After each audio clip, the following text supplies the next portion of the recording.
Hi everyone, this is Sai Kumar. Welcome back to Sri Sai tutorial.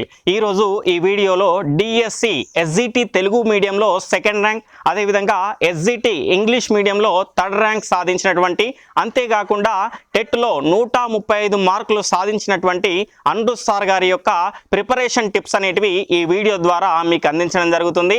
ఈ video అనేది అందరికీ ఉపయోగపడే విధంగా ఉంటుంది కాబట్టి ఈ వీడియోని మీ మిత్రులకు షేర్ చేసి మీ యొక్క సపోర్ట్ని మన ఛానల్కి అందిస్తారని ఆశిస్తున్నాను. ఇక వీడియోలోకి వెళ్ళిపోదాం. Thank you sir. నా పేరు అనిరుద్. నాకు టెట్లో 135 మార్క్స్ వచ్చాయి. టీఆర్టీలో స్టేట్ థర్డ్ ర్యాంక్ సాధించడం జరిగింది. అయితే కేశవరావు సార్ కూడా మరి మన పిల్లలకు కూడా కొంత గైడెన్స్ ఇవ్వాలి, నువ్వు ఎలా మ్యాక్సిమం స్కోర్ చేసావు చెప్పాలి అంటే రావడం జరిగింది. థ్యాంక్ యూ సార్ అవకాశం ఇచ్చినందుకు. ముఖ్యంగా టెట్ డిఎస్సి ఆస్పిరెంట్స్కి main suggestion, first of all చేయాల్సిన పని ఏంటంటే సిలబస్ షీట్ డౌన్లోడ్ చేసుకోవాలి. మన చేతిలో సిలబస్ షీట్ లేనప్పుడు మన ప్రిపరేషన్, మనము ఒక ఎస్జిటి చదువుతున్నామా, స్కూల్ అసిస్టెంట్ చదువుతున్నామా, లేకుంటే గ్రూప్స్ చదువుతున్నామా అనేది క్లారిటీ ఉండదు. మనకు క్లారిటీ, మన గమ్యాన్ని పర్టికులర్గా నిర్దేశించుకోవాలంటే సిలబస్ షీట్ చేతిలో పెట్టుకోవాలి. సిలబస్ షీట్ చేతిలో పెట్టుకొని మనకున్న కాన్సెప్ట్ సబ్జెక్ట్ వైజ్గా ఈ సబ్జెక్ట్లో ఉన్న కాన్సెప్ట్ ఏంటి, దీని పరిధి ఎంతవరకు. మెయిన్గా మనకు సైకాలజీ ఉంది. సైకాలజీ అంటే ఫస్ట్ ఆఫ్ ఆల్ మనకు డిఎడ్లో ఉన్న టెక్స్ట్ బుక్ మీద కంప్లీట్ తరోగా అవగాహన ఉండాలి. మనకు ప్రతి టాపిక్ మీద కూడా, ప్రతి కాన్సెప్ట్ మీద అవగాహన ఉన్నప్పుడే మనం సైకాలజీని ఈజీగా చేయగలుగుతాం, మ్యాక్సిమం స్కోర్ చేయగలుగుతాం. టెక్స్ట్ బుక్లో ఉన్నటువంటి కాన్సెప్ట్స్ ప్లస్ సిలబస్ షీట్లో ప్రతిసారి కూడా కాన్సెప్ట్ వైజ్గా సైకాలజీ అండ్ పెడగాజికల్ ఇష్యూ ఉంటాయి. పెడగాజీ అంటే మాత్రం మనకు ఎన్సిఎఫ్, చైల్డ్ రైట్స్, ఆర్టీఈ ఇలాంటి విషయాలు ఉంటాయి. సో సైకాలజీ వచ్చేసరికి మనం ప్రతిసారి కూడా బిట్స్, మనం చేసే కాన్సెప్ట్ ఏంటిది, మనతో పాటు మనం ఎప్పుడు కూడా ప్రీవియస్ పేపర్స్ వెంట పెట్టుకోవాలి. ప్రిపరేషన్ టైంలో సైకాలజీ చదువుతున్నప్పుడు మనం చదివిన కాన్సెప్ట్ ఏంటి, దీని మీద ఇంతకుముందు జరిగిన ఎగ్జామ్స్లో బిట్స్ రైజ్ అయ్యాయా, బిట్స్ రైజ్ అయితే మనం చదివిన కాన్సెప్ట్లో మనం చదివిన విధంగానే రైజ్ అయ్యాయా, దానికి ఏమన్నా డిఫరెంట్ మోడల్స్ వచ్చాయా, ఖచ్చితంగా ప్రతిసారి కూడా ప్రీవియస్ పేపర్ చూసుకోవాలి. ప్రీవియస్ పేపర్ చూసుకుంటూ నెక్స్ట్ మనం ఏమైనా కాన్సెప్ట్ అయిపోయిన తర్వాత ఛాన్స్ ఖచ్చితంగా బిట్స్ ప్రాక్టీస్ చేయాలి. అదే కాన్సెప్ట్ పైన number of bits, number of models, మనం చదివిన విధానం అంటే అదే ఉండొచ్చు, బట్ సేమ్ కాన్సెప్ట్ నుండి different types of questions frame చేస్తారు ఎగ్జామ్లో. సో మనం అదే కాన్సెప్ట్ నుండి బిట్స్ ప్రాక్టీస్ చేసుకోవాలి. ఇది సైకాలజీలో నెంబర్ ఆఫ్ బిట్స్ ప్రాక్టీస్ చేసినప్పుడే మనకు ఎక్కువ స్కోర్ చేసుకోవడానికి అవకాశం ఉంది. ఖచ్చితంగా డిఎడ్ టెక్స్ట్ బుక్ చదవాలి. టెక్స్ట్ బుక్ చదవకుండా మనం అదర్స్ ఏదో ప్రైవేట్ పబ్లికేషన్ చదువుకున్నాము అంటే అది వేస్ట్ ఆఫ్ టైం. ఖచ్చితంగా టెక్స్ట్ బుక్ చదువుకున్న తర్వాత మనం బిట్స్కి అవకాశం ఉన్నటువంటి ఒక ప్రైవేట్ సిరీసే కావచ్చు ఏదైనా తీసుకొని ప్రిపేర్ అయితే మనం మ్యాక్సిమం స్కోర్ చేయడానికి అవకాశం ఉంది. సైకాలజీ తర్వాత మనకు లాంగ్వేజెస్ ఉన్నాయి. తెలుగు లాంగ్వేజ్ ఉంది, ఇంగ్లీష్ ఉంది. తెలుగు ప్రిపరేషన్ ఒక ఎస్జిటి ఆస్పిరెంట్ ఖచ్చితంగా తెలుగులో 1st to 8th class text books line to line చదివి ఉండాలి. ఖచ్చితంగా మ్యాక్సిమం స్కోర్ చేయాలి అన్నప్పుడు ఖచ్చితంగా 1 to 8 టెక్స్ట్ బుక్స్ తరోగా ఇంక్లూడింగ్ లెసన్స్ చదవాలి. లెసన్ వెనుక ఉన్న నూతన పదాలు కావచ్చు, పదాలకు అర్థాలు, గ్రామర్ పార్ట్ ఖచ్చితంగా చదవాలి. అయితే దీంట్లో మనకు ఇదే సిలబస్లో కంటిన్యూషన్ కొంత మనకు 9th 10th బుక్స్లో కూడా ఉంది. ఇది సందులు, సమాసాలు, అలంకారాలు అనేటువంటివి మనకు 9th 10thలో కూడా ఉంటాయి. అయితే ఇప్పుడు ఒక సవర్ణ దీర్ఘ సంధి తీసుకుంటే సవర్ణ దీర్ఘ సంధి 8th క్లాస్ 7th క్లాస్లో ఉన్నప్పటికీ దీనికి సంబంధించి నెంబర్ ఆఫ్ ఎగ్జాంపుల్స్ మాత్రం మనకు 9th 10thలో దొరకడానికి అవకాశం ఉంది. సో సిలబస్లో మనకు సవర్ణ దీర్ఘ సంధి ఉంది. సో దాని నుండి ఎలాంటి పదమైనా ఒక అడగడానికి అవకాశం ఉంది. సో నెంబర్ ఆఫ్ ఎగ్జాంపుల్స్ చదవాలన్నప్పుడు 9th 10th స్టాండర్డ్ ఇంగ్లీష్ ఖచ్చితంగా మన తెలుగు సబ్జెక్టు ఖచ్చితంగా చూసుకోవాల్సి ఉంటుంది. అలాగే మాండలిక పదాలు మనం లెసన్స్ ఎందుకు చదవాలనుకున్నామంటే అక్కడ మాండలిక పదాల అర్థాలు అడిగే అవకాశం ఎక్కువ ఉంది కాబట్టి ఖచ్చితంగా లెసన్ చదవాలి. ఎన్నో నూతన పదాలు మనకు మాండలికాలు వస్తున్నాయి టెక్స్ట్ బుక్లో, ఖచ్చితంగా అది చదివితే మనకు స్కోర్ చేయడానికి అవకాశం ఉంది. దీంతో పాటు మెథడాలజీ, ఖచ్చితంగా డిఎడ్ మెథడాలజీ టెక్స్ట్ బుక్ చదవాలి. దాంట్లో కూడా కొంత సాహిత్యం ఉంది, గ్రామర్ పార్ట్ ఉంది, బోధనా పద్ధతులు, మనకు పద్యం అయితే ఎలా బోధించాలి, గద్యం అయితే ఎలా బోధించాలి, ఇలాంటి అంశాలు ఖచ్చితంగా మనకు text book methodology text book చదివినప్పుడే మనకు అవగాహన వస్తుంది. దానివల్ల మనం ఎక్కువ మార్క్స్ స్కోర్ చేయడానికి అవకాశం ఉంది. లాంగ్వేజ్ నెక్స్ట్ ఇంగ్లీష్ ఉండేది. ఇంగ్లీషు నౌడేస్ అది జాబ్ డిసైడింగ్ ఫ్యాక్టర్.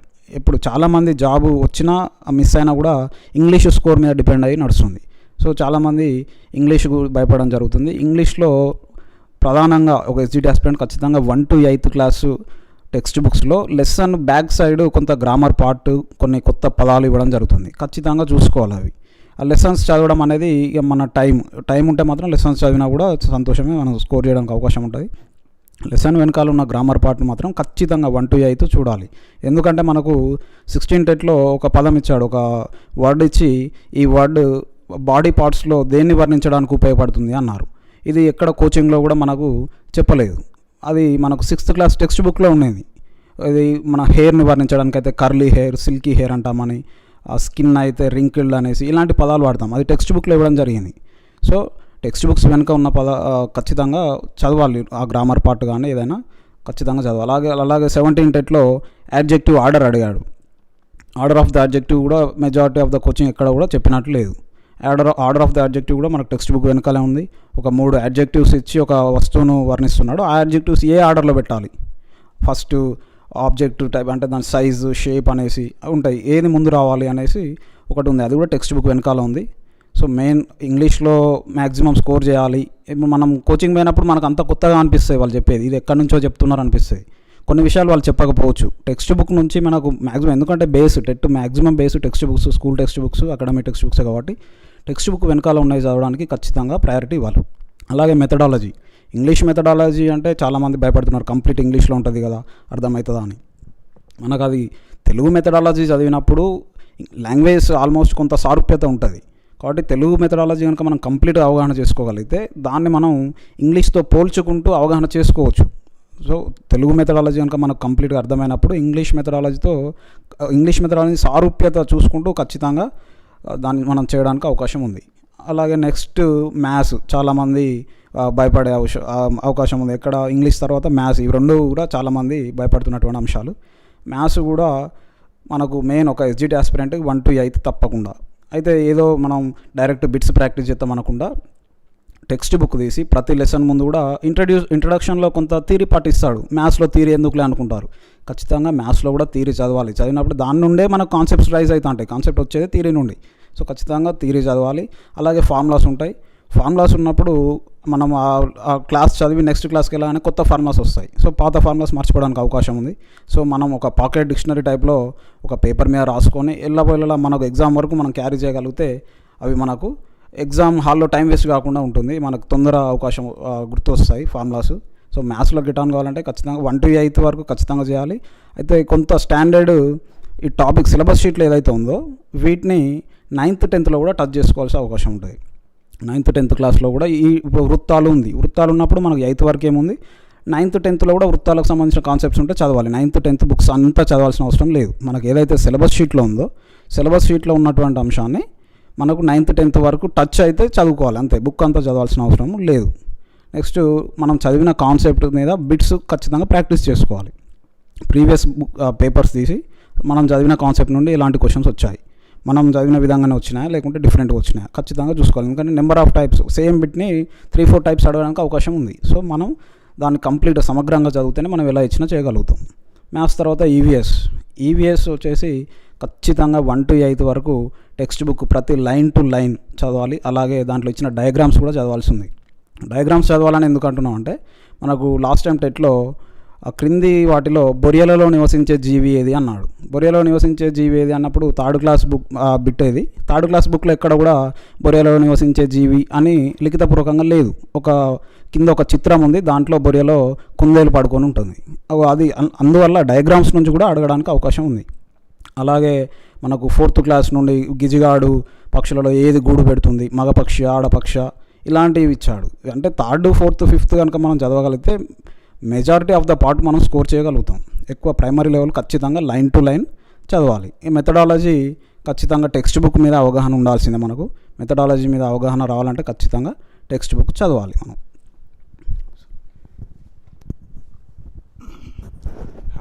చాలా ఎక్సలెంట్ చెప్పారు అనిరుద్. అదేవిధంగా మరికొన్ని డౌట్స్ కూడా మరి మన శోభన్కి వరకు ఏమైనా వచ్చిన డౌట్స్ కూడా మరి మీరు చెప్పారు. మీరు చెప్పిన అంశాలతో పాటు జనరల్గా అభ్యర్థులకు మరికొన్ని కూడా డౌట్స్ వస్తుంటాయి కదా. ఒకసారి శోభన్, మీరు కూడా మీకు ఏమైనా డౌట్స్ వచ్చినట్టయితే దయచేసి మనం అనిరుద్ ద్వారా క్లారిఫై చేసుకుందాం. Good morning sir. సార్ మీరు సిలబస్ షీట్ తీసుకొని ప్రిపరేషన్ స్టార్ట్ చేయమన్నారు. Okay sir. అయితే మరి ఓల్డ్ సిలబసా న్యూ సిలబస్ అనేది కొంచెం డౌట్గా ఉంది సార్ మాకు. స్కూల్ బుక్స్ చదవడానికి న్యూ సిలబసా ఓల్డ్ సిలబసా, ఒకవేళ న్యూ సిలబస్ అయినప్పటికీ ప్రైమరీ స్కూల్ వరకు ఎంత % మార్క్స్ వచ్చేయడానికి అవకాశం ఉంటే చెప్పగలుగుతారా సార్?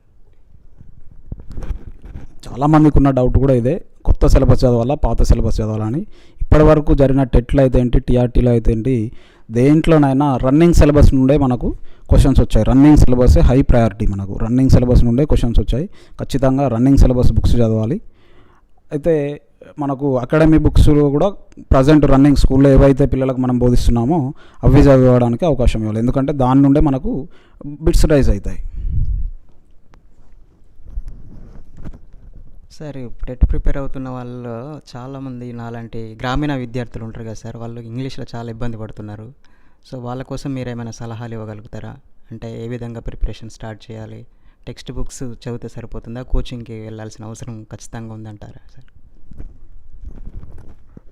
ఇంగ్లీష్లో సరే, ఇంగ్లీష్ మీడియం అయినప్పుడు నాన్ ఇంగ్లీష్ మీడియం అయినా కూడా ఫస్ట్ క్లాస్ టెక్స్ట్ బుక్ నుండి కూడా చదవాలి. మనం ఫస్ట్ క్లాస్ బుక్లో ఏముంటుందిలే అనుకోదు. ఫస్ట్ క్లాస్ బుక్ నుండి దాంట్లో కూడా ఆపోజిట్ వర్డ్స్ ఇచ్చారు మనకు, సినానిమ్స్, యాంటోనిమ్స్. అంటే అక్కడ పేరు పెట్టకపోవచ్చు, యాంటోనిమ్స్ అని పెద్దగా పేరు పలకపోవచ్చు, ఆపోజిట్ వర్డ్స్ అని సింపుల్గా అన్నాడు. సో ఖచ్చితంగా ఫస్ట్ క్లాస్ నుంచి చదవాలి. దాంట్లో కూడా కొన్ని పదాలు వచ్చాయి, కొంత గ్రామర్ పార్ట్ వచ్చింది. ఫస్ట్ క్లాస్ నుంచి మనం టెక్స్ట్ బుక్స్ ఎప్పుడైతే చదువుతామో మనకు పూర్తిగా ఆ ఫస్ట్ క్లాస్ బుక్ మీద అవగాహన వచ్చింది అంటే, కొంత మనకు సిలబస్ షీట్లో ఒక టాపిక్ ఉందనుకోండి, దాని మీద మనకు అవగాహన వచ్చినట్టే. So first class book, second class book మనం నెగ్లెక్ట్ చేయకూడదు. ఫస్ట్ క్లాస్లో ఏముందిలే, సెకండ్ క్లాస్లో ఏముందిలే అని. ఫస్ట్ క్లాస్ బుక్ను కూడా లైన్ టు లైన్ చదవండి. కోచింగ్ అంటారా, కోచింగ్ అంటే ఫస్ట్ మనం చదివిన తర్వాత కోచింగ్ పోతే కొంత స్పీడప్ అవుతుంది. మనం నేర్చుకున్న దాన్నే కొంత స్పీడప్గా చేయగలుగుతాం. బిట్స్ చేస్తున్నప్పుడు మనం అక్కడ బిట్స్ ప్రాక్టీస్ చేయడం కావచ్చు, దీనివల్ల కొంత స్పీడప్ అవుతుంది. ఖచ్చితంగా మనం ప్రీ నాలెడ్జ్తో కోచింగ్ పోతేనే బెస్ట్. ఏం నాలెడ్జ్ మనం బుక్స్ చదవకుండా డైరెక్ట్ కోచింగ్ వెళ్తే ప్రతిదీ కూడా అక్కడ మనకు కొత్తగా అనిపిస్తుంది. కానీ వాళ్ళు చెప్పే విషయాలు మనకు సెకండ్, థర్డ్ క్లాస్ టెక్స్ట్ బుక్లలో ఉన్నటువంటివి. సో ఖచ్చితంగా 1 to 8 వరకు టెక్స్ట్ బుక్స్ పూర్తిగా చదివిన తర్వాత ఇంకా టైం ఉంది, మనం స్పీడప్ చేసుకోవడానికి అవకాశం ఉంటే కోచింగ్ పోతే మనకు కొంత బెనిఫిట్ ఉంటుంది. Thank you sir. అలాగే ఇంకొక క్వశ్చన్ సార్ ప్లీజ్. మ్యాథ్స్లో సార్, అదే నేను బైపీసీ బ్యాక్గ్రౌండ్ స్టూడెంట్ని. అంటే మ్యాథ్స్లో ఎక్కువ స్కోర్ చేయాలంటే ప్రత్యేకంగా కొన్ని అంశాల మీదనే ఎక్కువ ఫోకస్ చేయాలా, ఖచ్చితంగా మనం అన్నిటికీ కూడా సమప్రాధాన్యం ఇవ్వాలంటారా, చెప్తారా సార్? ఓకే, మనకు ప్రతి బిట్ కూడా ఇంపార్టెంటే, టెట్లో కానీ డిఎస్సిలో కానీ. టెట్లో మనం చేసే ప్రతి బిట్కి మనకు డిఎస్సిలో వెయిటేజ్ ఉంది కాబట్టి మనం కొంత ఇంపార్టెంట్ అంశాలు చదువుతాము, అన్ఇంపార్టెంట్ వదిలేస్తాము అనేది కరెక్ట్ కాదు. ప్రతి కాన్సెప్ట్ కూడా ఇంపార్టెంటే, ఎందుకంటే మనకు డిఎస్సిలో వెయిటేజ్ ఉంది కాబట్టి ఖచ్చితంగా ప్రతి దాన్ని కూడా ఈక్వల్ ఇంపార్టెన్స్ ఇస్తూ చదవాలి. మ్యాథ్స్లో మనం గెట్ ఆన్ కావాలంటే ఖచ్చితంగా టెక్స్ట్ బుక్లో నెంబర్ ఆఫ్ ఎగ్జాంపుల్స్ ఇచ్చారు. ఆ ఎగ్జాంపుల్స్ నుంచి కూడా లాస్ట్ టైం ఒక డైరెక్ట్ బిట్ రావడం జరిగింది. సో ఎగ్జాంపుల్స్ ప్రాక్టీస్ చేయాలి. దాంట్లో ఫార్ములాస్ ఉంటాయి. ఫార్ములాస్లు కూడా ఖచ్చితంగా ఒక పేపర్ మీద రాసుకొని మనం నెంబర్ ఆఫ్ టైమ్స్ రివిజన్, ఖాళీ ఉన్నప్పుడు, అది నువ్వు ఏ సబ్జెక్ట్ చదువుతున్నా సరే మధ్యలో ఖాళీ ఉన్నప్పుడు ఒకసారి మ్యాథ్స్ ఫార్ములాస్ తీసుకొని మనం రివిజన్ చేయగలిగితే 1 to 8 పర్ఫెక్ట్గా చేయగలిగితే ఖచ్చితంగా టెట్లో మ్యాక్సిమం స్కోర్ చేయగలుగుతాం. Thank you so much sir. మీరు ఇలా చెప్తా ఉంటే నాలో కాన్ఫిడెన్స్ ఇంక్రీజ్ అవుతుంది. చివరికి ఒక ప్రశ్న సార్, అంటే ఇప్పుడు టెట్, డిఎస్సి రెండు ఉన్నాయి కదా సార్, అంటే ఇప్పుడు మనం టెట్కి ప్రిపేర్ అవుతున్నప్పుడు డిఎస్సిలో కొంత సిలబస్ కవర్ అయ్యే అవకాశం ఏమైనా ఉంటుందంటారా sir? 80% of the syllabus common ఉంటుంది. 80% మనకు డిఎస్సిలో అడిషనల్గా జాయిన్ అయ్యేది ఏంటంటే perspectives in education, GK and current affairs. ఇక తర్వాత కంటెంట్ అండ్ మెథడాలజీ సేమ్ ఉంటుంది. అయితే కంటెంట్ చదువుతున్నప్పుడు డిఎస్సికి మాత్రం ఖచ్చితంగా 10th స్టాండర్డ్ వరకు చూసుకోవాలి. మనకి సిలబస్ షీట్లో ఉన్న కాన్సెప్ట్ 1 to 8 వరకు చదువుతూ, అయితే 9th బుక్స్ కంప్లీట్గా చదవడం కాకుండా మనకి ఏదైతే ఇంటర్లింక్డ్ ఉందో 8th వరకు ఉన్న సబ్జెక్ట్ ఏదైతే, ఇప్పుడు సపోజ్ మనకు 5th, 6thలోనే కాంతి అనే టాపిక్ ఇచ్చాడు. కాంతి అనే టాపిక్ ఇచ్చినప్పుడు లాస్ట్ టైం టీఆర్టీలో angle of incidence and angle of reflection, అంటే పతన కోణము ప్లస్ రిఫ్లెక్షన్ యాంగిల్, వీటి మధ్య ఒక ఫార్ములాతో బిట్ అడిగాడు. ఇది మనకు 6th క్లాస్లో కాంతి లెసన్ ఉంది, అది దీనికి సంబంధించిన బిట్ మనకు 9th, 10th స్టాండర్డ్ నుంచి రావడం జరిగింది. సో ఇంటర్లింక్డ్ సబ్జెక్ట్ 10th వరకు చదువుకోవాలి ఖచ్చితంగా, అప్పుడే మనం స్కోర్ చేయడానికి అవకాశం ఉంది.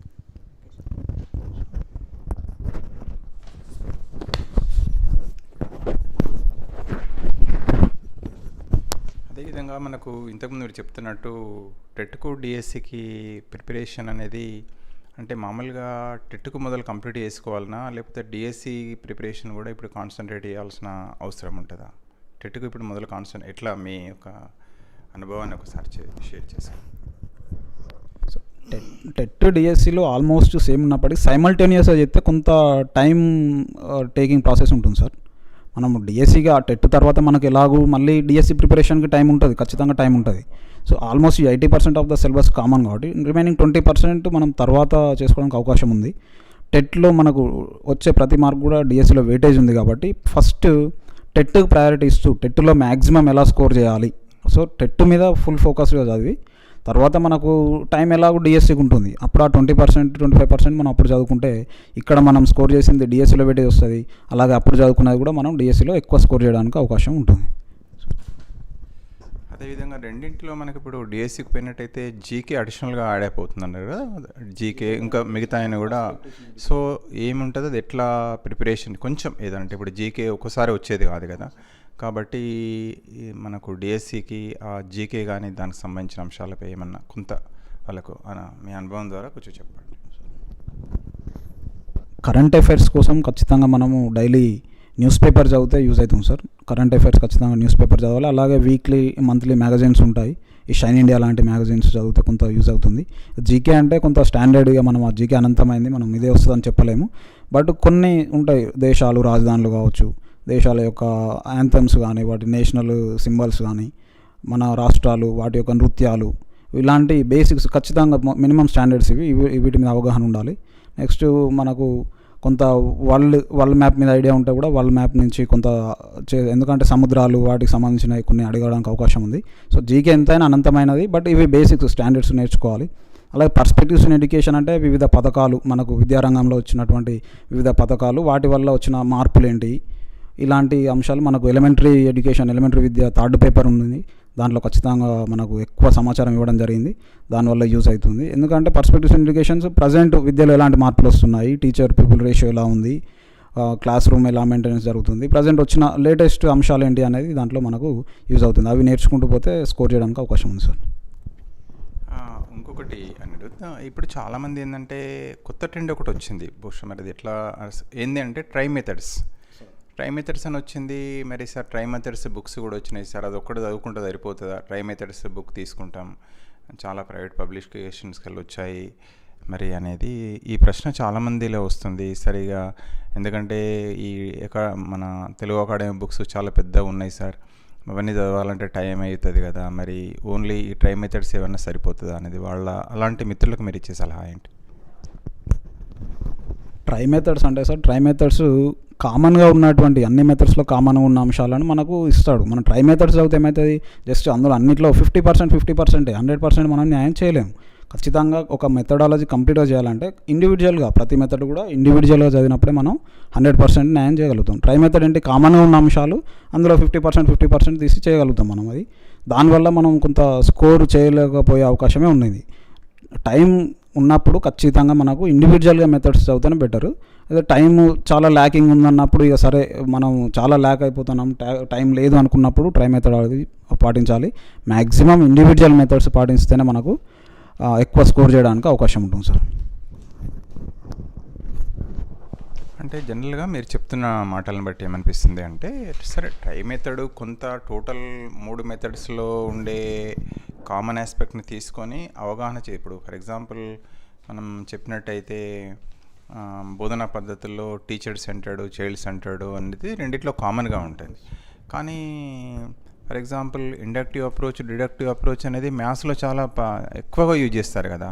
అందులో science for example not one towed try methods book రాసిన అనుకోండి, నేను ఏమిస్తే ఎగ్జాంపుల్స్ చాలా ఎగ్జాంపుల్స్ సైన్స్లో ఇస్తా, మ్యాథ్స్లో ఇచ్చే అవకాశం నాకు తక్కువగా ఉంటుంది కదా. సో ఇప్పుడు మ్యాథ్స్ అదే పెడగాజీ చదువుకుంటే ఏమవుతుందంటే, మ్యాథ్స్ పెడగాజీ అకాడమీ బుక్స్ చాలా ఎక్సలెంట్ వచ్చాయి కదా, ఎక్స్ట్రాఆర్డినరీ మంచి పుస్తకాలు వచ్చాయి, చాలా నిపుణులైన వ్యక్తులతోటి రాయించారు కదా. సో అలాంటి పుస్తకం చదివితే మోర్ నెంబర్ ఆఫ్ ఎగ్జాంపుల్స్ ఉంటాయి కదా. అదేవిధంగా రెండవది ఏంటి అంటే, ఈ టెక్స్ట్ బుక్స్ మనం 1 to 8th కానీ 10th కానీ చదువుకుంటే నాకు ఏమనిపిస్తుంది, అందులోపట కాంటెంట్తో పాటు పెడగాజీ కూడా ఇంక్లూడ్ అయినట్టు అనిపిస్తుంది. అంటే ఫర్ ఎగ్జాంపుల్ ఒక పటం ఇస్తాడు, పటం ఇప్పుడు మీరు అన్నారు కదా బొరియలు ఎగ్జాంపుల్ చూస్తే నాకు గుర్తుకొస్తుంది. అంటే ఏంటంటే పరిశీలన అనేది విద్యా ప్రమాణాల్లో ఒక భాగం కదా, పరిశీలించాలి, పటాలనే కావచ్చు, ప్రకృతి లోపల ఉన్న అంశాలనే కావచ్చు. అంటే ఈ విధంగా ప్రైమరీ కానివ్వండి, ఇప్పుడున్న ప్రజెంట్ టెక్స్ట్ బుక్స్లో ఈ పెడగాజీ అనేది ఇంటిగ్రేటెడ్ అయినట్టు అనిపిస్తుంది. అది మరి ఎట్లా స్టడీ చేయాలి, ఏం చేయాలి ఒక్కసారి మనం వాళ్ళకి కొంచెం చెప్తాం. ఎక్కువ మంది కూడా మెథడాలజీలో స్కోర్ చేయలేకపోతున్నామని కూడా బాధపడుతున్నారు సార్. ఫస్ట్ మనం ఎప్పుడైతే కంటెంట్ చదువుతున్నామో స్కూల్ టెక్స్ట్ బుక్స్ చదువుతున్నప్పుడే మనకు లెసన్ అర్థమైపోతుంది. లెసన్ ప్రతిదీ కూడా ప్రస్తుతం ఉన్నటువంటి విద్యా ప్రమాణాలకు అనుగుణంగా మెథడాలజీ బేసిక్గానే లెసన్ నిర్మించబడుతుంది. మనకు ఒక కాన్సెప్ట్ ఇచ్చినప్పుడు దాని మీద పరిశీలించమంటాడు, కొన్నిటి ప్రాజెక్టు విషయం సేకరించమంటాడు. ఇవన్నీ కూడా మెథడాలజీ అంశాలే దాంట్లో కంప్లీట్గా ఇన్కల్కేట్ అయి ఉన్నాయి. టెక్స్ట్ బుక్ నిర్మాణం అనేది మెథడాలజీతోనే కూడుకున్న అంశం. మనం ఎప్పుడైతే టెక్స్ట్ బుక్ని కంటెంట్ పరంగానే కాకుండా ఇంక్లూడింగ్ విద్యా ప్రమాణాలు అది దాంట్లో ఎలాంటి మెథడాలజీ ఇంక్లూడ్ అయి ఉంది కంటెంట్ చదువుతున్నప్పుడే మనం టెక్స్ట్ బుక్ని అర్థం చేసుకోగలిగితే మెథడాలజీలో ఎక్కువ స్కోర్ చేయడానికి అవకాశం ఉంటుంది సార్. అదే ఎందుకోసమంటే ఇప్పుడు మామూలుగా టెక్స్ట్ బుక్స్ రాసేటప్పుడు కానీ మామూలుగా ముందు కూడా చెప్తుంటారు మనకు ఎట్లా ఉంటాయి విద్యా ప్రమాణాలు ఏంది, ఏ విద్యా ప్రమాణాలను అచీవ్ చేయడానికి మనం ఏంది అంటే కాంటెంట్ ఎట్లా ఉంది, అందులో పట్టినే మనకు మామూలుగా పటాలు పరిశీలించమంటాడు, లేదా ప్రాజెక్ట్ అంటాడు, రకరకాలుగా మనకు అక్కడ పెడగాజీ దొరికిపోతుంది అనిపిస్తుంది. Pedagogy we will get lot of pedagogy అందులో ఉంది. మనకు మ్యాథ్స్ టెక్స్ట్ బుక్ తీసుకుంటే సార్, మ్యాథ్స్ టెక్స్ట్ బుక్లో ఒకసారి సీటెట్లో వచ్చిన ప్రశ్న మనకు నెంబర్స్ ఫస్ట్ 0 అనే కాన్సెప్ట్ నేర్పిస్తారా 1 to 9 కాన్సెప్ట్ నేర్పిస్తారా అని అడిగాడు. మనం present first class text book తీసుకుంటే మనకు ఫస్ట్ లెసన్ నెంబర్ 1తోనే స్టార్ట్ అవుతుంది. 9 నేర్పించిన తర్వాతనే మనం 0 అనే కాన్సెప్ట్ నేర్పిస్తాం. సో అది కూడా బేస్డ్ ఆన్ మెథడాలజీయే మనకు టెక్స్ట్ బుక్స్ డెవలప్ చేయడం జరిగింది. సో ఫస్ట్ నెంబర్ కాన్సెప్ట్ అయిన తర్వాతే మనం 0 అనే కాన్సెప్ట్ నేర్పిస్తాం. దాని ప్రకారం మనకు first class text book develop చేసి ఉంది. సో మనకు టెక్స్ట్ బుక్స్ చదువుతున్నప్పుడే మనకు కొంత మెథడాలజీ అనేది స్కోర్ చేయడానికి అవకాశం ఉంటుంది సార్. ఇంకోటి చాలామంది మిత్రులు అడుగుతున్నారు మొన్నటి దానిలో, సార్ కోచింగ్కు ఇప్పుడు వెళ్ళమంటారా, మరి నోటిఫికేషన్ వచ్చినాక వెళ్ళమంటారా అంటే కోచింగ్కి ఒకరు వెళ్ళే వాళ్ళకు మరి వెళ్ళకపోతే మీరు ఆల్రెడీ ఇంతకుముందు ఇచ్చినట్టున్నారు, మరి కోచింగ్కి వెళ్ళకపోతే మనకు డిఎస్సిలో టెట్లో మంచి మార్కులు రావా? ఇవి రెండు కొంచెం చాలామందిలో కొద్దిగా క్వశ్చన్స్ వస్తున్నాయి. దయచేసి వాటి మీద ఏమన్నా మీ కోచింగ్కి వెళ్ళకుండా సెల్ఫ్ ప్రిపరేషన్తో కూడా మంచి మార్క్స్ స్కోర్ చేసిన వాళ్ళు చాలా మంది ఉన్నారు సార్. అయితే కోచింగ్ వెళ్ళాలని ఇంట్రెస్ట్ ఉన్న వాళ్ళు మాత్రం కోచింగ్ వెళ్ళే ముందు అట్లీస్ట్ 2 to 3 టైమ్స్ మన సిలబస్ కంప్లీట్గా చదువుకొని అసలు మనకు అవగాహన ఉండాలి మన సిలబస్ మీద. అంతేగాని సిలబస్ మీద అవగాహన లేకుండా పోయి కోచింగ్ ఇన్స్టిట్యూట్లో కూర్చొని వాళ్ళు చెప్పే ప్రతి అంశం కూడా మనకు కొత్తగా అనిపించి అరే బాగా చెప్తున్నారు అనిపిస్తుంది తప్ప మనకు పెద్ద అవగాహన ఉండదు. ఎప్పుడైతే మన సబ్జెక్టు మీద మన సిలబస్ మీద మనకు అవగాహన ఉంటుందో మనం పోయి అక్కడ కూర్చున్నప్పుడు అరే సార్ ఇంతే చెప్తున్నారు, పలానా క్లాస్లో ఇంతకంటే ఎక్కువ ఉంది కదా సబ్జెక్టు అనేది మనకే అవగాహన ఉంటుంది. సో ఖచ్చితంగా కోచింగ్ వెళ్ళే వాళ్ళు at least 2 to 3 times me syllabus complete చేసుకొని మన సిలబస్ టెట్ డిఎస్సి మీద మనకు అవగాహన ఉండాలి. ఇది అక్కడికి వెళ్ళినప్పుడు మనం జడ్జ్ చేయగలగాలి, సార్ మనకు తగ్గట్టుగా చెప్తున్నారా తక్కువ చెప్తున్నారా అని మనం చేసుకోవాలంటే ఖచ్చితంగా మన సిలబస్ మీద మనకు అవగాహన ఉండాలి. సో కోచింగ్ వెళ్ళాలనుకునే వాళ్ళు ఫస్ట్ ఆఫ్ ఆల్ కొంత ప్రిపరేషన్ ఖచ్చితంగా సిలబస్ 1 2 టైమ్స్ చూసిన తర్వాత వెళ్ళండి. ఇది నా సజెషన్ సార్. ఓకే, ఇంకొక చిన్న అంశం ఏంటంటే ఇంతకుముందు అనుకున్నాం కదా, మరి ఆల్రెడీ సడన్గా నోటిఫికేషన్ వస్తుంది. ఫర్ ఎగ్జాంపుల్ ఒకసారి నోటిఫికేషన్ మీరు అన్నట్టు టైం ఉంటే పర్లేదు, మరి నోటిఫికేషన్ వచ్చిన తర్వాత అప్పుడు కోచింగ్ వెళ్ళడం అనేది ఎట్లా ఉంటుంది? నోటిఫికేషన్ వచ్చిన తర్వాత ఎంత టైం ఉంటుంది అసలు? నోటిఫికేషన్కు మనకు టెట్ ఎగ్జామ్కు టైం ఎంత ఉంటుంది? మరి ఆ టైంలో కోచింగ్కి వెళ్తే అది లాభమా నష్టమా ఎట్లా ఉంటుంది? అంటే దాని యొక్క ఇంపాక్ట్ ఏంటిది? ఎందుకు ఉంటుంది కదా టెన్షన్ ఒక్కొక్కసారి, అయ్యో వెళ్ళాలన్నా వద్దా డైలమా అనేది. నోటిఫికేషన్ వచ్చిన తర్వాత కోచింగ్ పోతే అది కొంత మనకు లాస్ అనే చెప్పుకోవాలి సార్, నష్టపోయినట్లే. ఎందుకంటే అక్కడ మనం క్లాస్లో కూర్చొని సారు సబ్జెక్ట్ వైజ్గా చెప్పుకుంటూ పోతారు, వాళ్ళు కొంత ఒక క్లాస్ అయిపోయిన ఇంకో క్లాస్ ఒకరు చెప్పుకుంటూ పోతారు. అలా కాకుండా ఎప్పుడైతే నోటిఫికేషన్ వచ్చిందో ఇక మనకు కోచింగ్ పోతే టైం వేస్ట్. కాబట్టి సెల్ఫ్ ప్రిపరేషన్ ఉంటే మనమే ఎక్కువ నేర్చుకునేదానికి అవకాశం ఉంది. ఇంట్లో కూర్చొని మనం ప్రిపేర్ అయ్యేటప్పుడు ఇప్పుడు మనం టార్గెట్ పెట్టుకుంటాం ఈరోజు 3rd క్లాస్ ఈవీఎస్ అయిపోవాలి. సో మనం ఒక 3rd క్లాస్ ఈవీఎస్ కంప్లీట్గా చదవగలుగుతాం. అదే కోచింగ్ పోతే నువ్వు 3rd క్లాస్ ఈవీఎస్ ఒక రోజులో సార్ చెప్పాడు మొత్తం క్లాసు. సో ఎప్పుడైతే నోటిఫికేషన్ వచ్చింది ఇక టైం లేదనుకున్నప్పుడు self preparation is the best preparation. దానికి ఎక్కువ ప్రయారిటీ ఇవ్వాలి. తర్వాత బిట్స్ మనం ప్రిపరేషన్ అయిపోయిన తర్వాత బిట్స్ ప్రాక్టీస్ చేస్తూ ప్రీవియస్ బిట్స్ చూసుకుంటూ పోతే కోచింగ్ పోయిన దానికంటే ఇక్కడ ఎక్కువ స్కోర్ చేయడానికి అవకాశం ఉంటుంది సార్. ఇంకొక క్వశ్చన్, ఎందుకంటే ఇవన్నీ కూడా వాళ్ళు ఆల్రెడీ చాలా నెంబర్ ఆఫ్ క్వశ్చన్స్ రెస్పాన్సెస్లో అడుగుంది. సరే ఎన్ని గంటలు ప్రిపేర్ కావాలి డైలీ? అంటే డైలీ అన్ని సబ్జెక్టులు చదవాలా, కొన్ని సబ్జెక్టులు చదవాలా, లేకుంటే ఎన్ని గంటలు ప్రిపేర్ కావాలి అనేది అంటే కొందరిలో కూడా కొంచెం ఉంది. దయచేసి వాటి మీద ఏమన్నా ఎన్ని గంటలు ప్రిపేర్ కావాలనేది అది మన సెల్ఫ్ మోటివేషన్ మన మీద డిపెండ్ అయి ఉంటుంది సార్. ఒకరు 10 గంటలు చదవచ్చు, ఒకరు 2 గంటలు చదవచ్చు.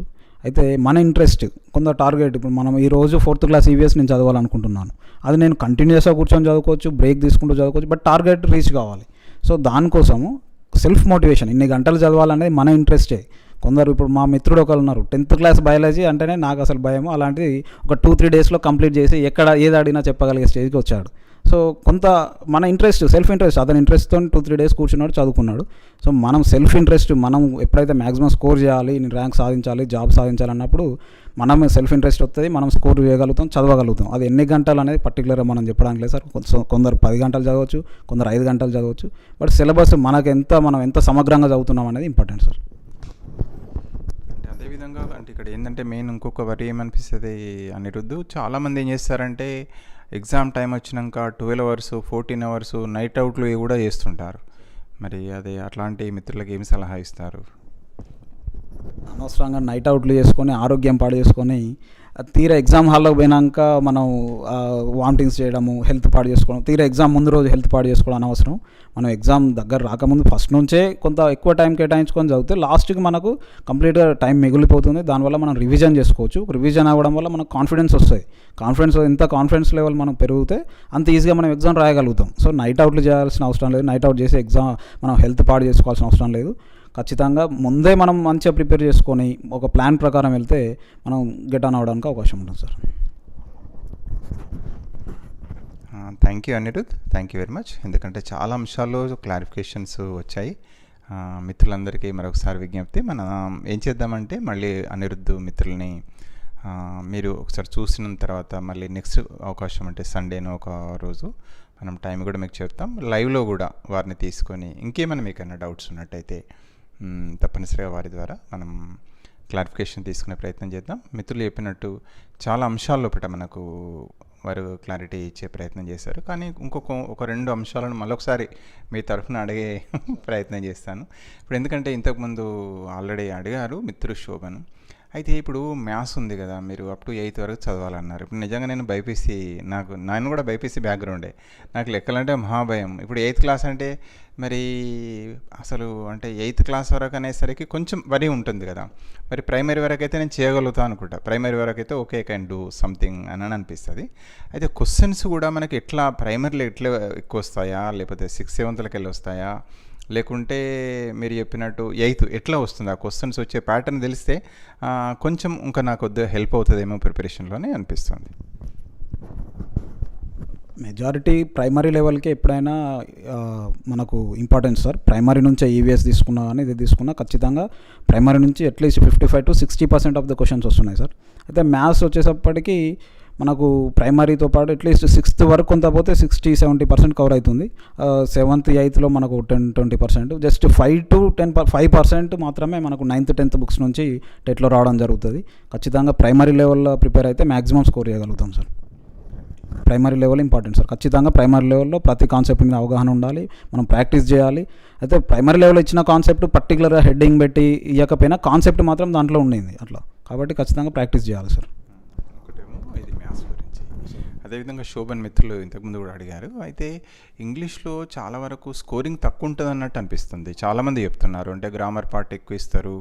మరి ఇంగ్లీష్లో మరొకసారి మీరు ఇంగ్లీష్లో మరి మంచి స్కోర్ చేయాలంటే మన మిత్రులందరికీ మీరు ఇచ్చే అడ్వైజ్ ఏంటి?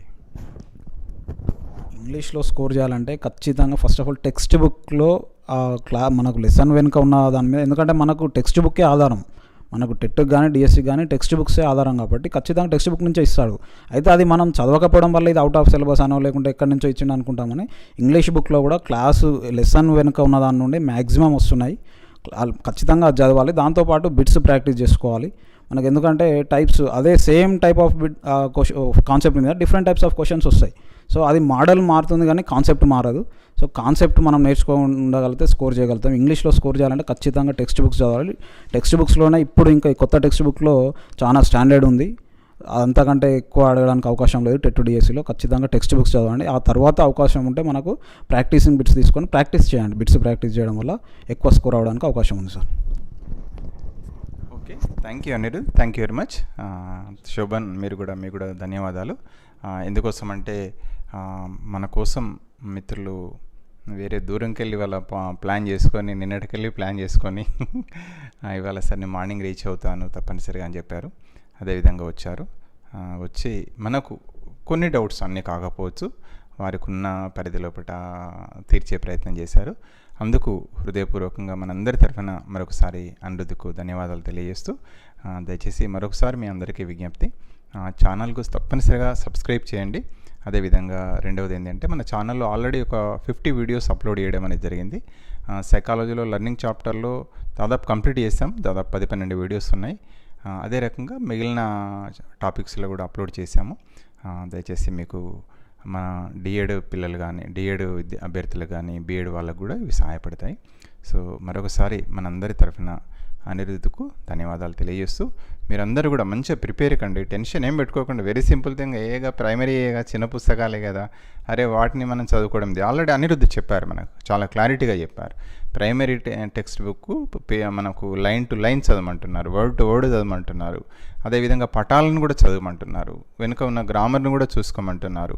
మ్యాథ్స్ అయితే ప్రాక్టీస్ చేయమంటున్నారు. తర్వాత ఫార్ములాస్ కూడా చిన్నగా ఇంపార్టెంట్ వాటిని ఒక నోట్బుక్ లాగా చిన్న బుక్లా రాసుకొని మన దగ్గర ప్యాకెట్లా పెట్టుకొని మీరు చదువుకోమంటున్నారు. అట్లనే అన్ని సబ్జెక్టులకు కూడా దయచేసి ప్రిపేర్ కండి. టెన్షన్ ఫీల్ కావద్దు, టెన్షన్లు సాధ్యమైనంత మీరు రివిజన్కు ఇంపార్టెన్స్ ఇవ్వాలి. తప్పనిసరిగా రివిజన్ అంటే ఆల్రెడీ లాస్ట్ దాకా సిలబస్ చదివి ఉంటే కూడా నష్టమైంది.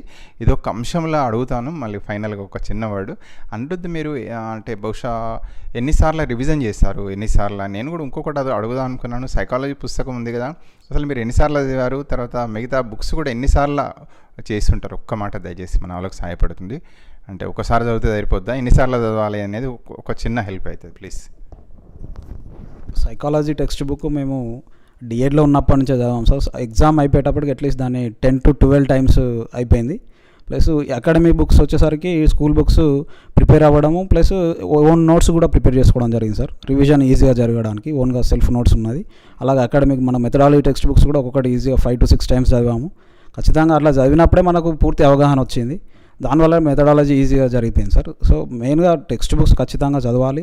సెల్ఫ్ నోట్స్ టైం ఉంటే ఖచ్చితంగా సెల్ఫ్ ఒక నోట్స్ ఉంటే ఏంటంటే రివిజన్ ఈజీ అయిపోతుంది sir. Number of times revision చేయగలిగితే మనలో కాన్ఫిడెన్స్ లెవెల్స్ పెరుగుతాయి.